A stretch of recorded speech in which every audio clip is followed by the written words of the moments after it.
السلام عليكم، السلام عليكم، شنو أحوالكم؟ إن شاء الله تكونوا لاباس، الصحة لاباس، أموركم كلها لاباس. توحشتكم برشا برشا، توحشتكم بزاف، توحشتكم كتير، توحشتكم وهواية برشا، يعني توحشتكم كل لهجات العالم. مرحبا بكم الناس الكل.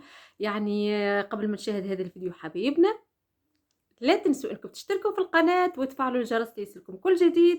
وكذلك يعني لو عندكم فيديوهات اقتراحات حابين تتواصلوا معي، مرحبا بكم الناس الكل، انكم تتواصلوا معي عن طريق الانستغرام بتاعنا ايمي فرح، يعني تلقاوه في الشاشة كما العادة.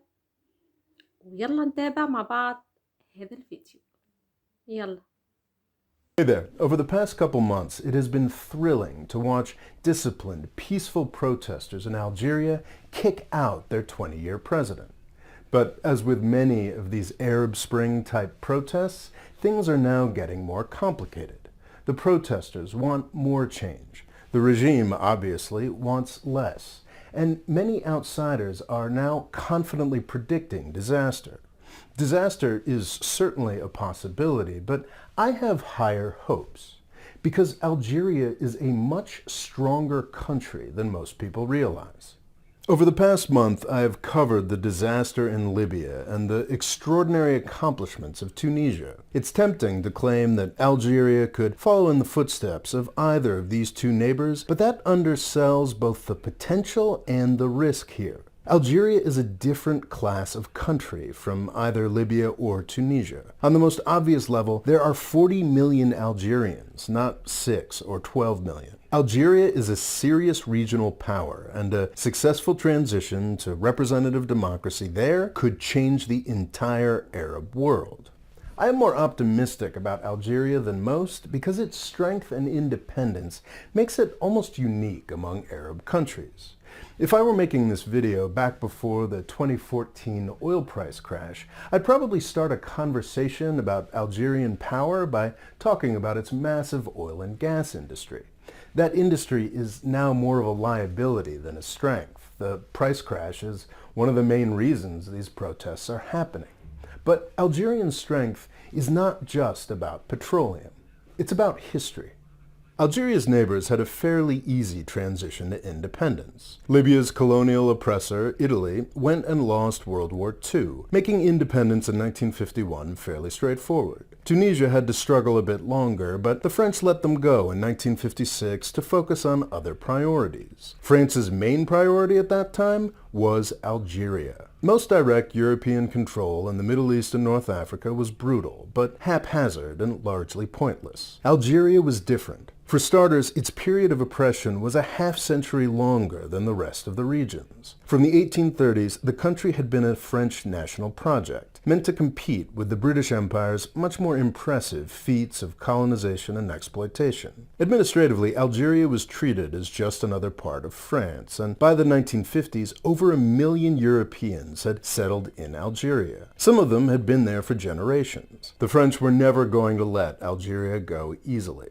Between 1954 and 1962, the Algerians fought the French in one of the most brutal wars of independence the world has ever seen, killing an estimated 300,000 people.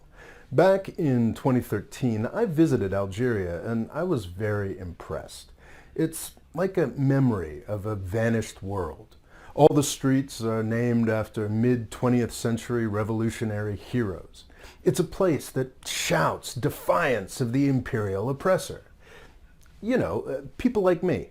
Algeria traditionally doesn't like the United States much. Officially, they were non-aligned, but in their rhetoric and reputation, they were very much on the other side of the Cold War. That may have bugged me 32 years ago, but now Algeria's fierce independence is something that I think the Arab world can use. Every other country in the region is heavily reliant on the United States or its Gulf state colonies. After 9/11, the Algerian regime did start working with the United States in limited counter-terror capacities, but they have always kept the world hegemon at arm's length. Algerians remember their fierce battle for independence.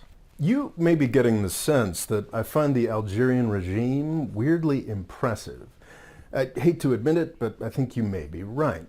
They're the last representatives of the old Arab nationalist dream that held so much promise over a half-century ago. Both Egypt and Syria still play lip service to those ideas, but those countries are obviously the playthings of outside powers. Algeria really still is independent.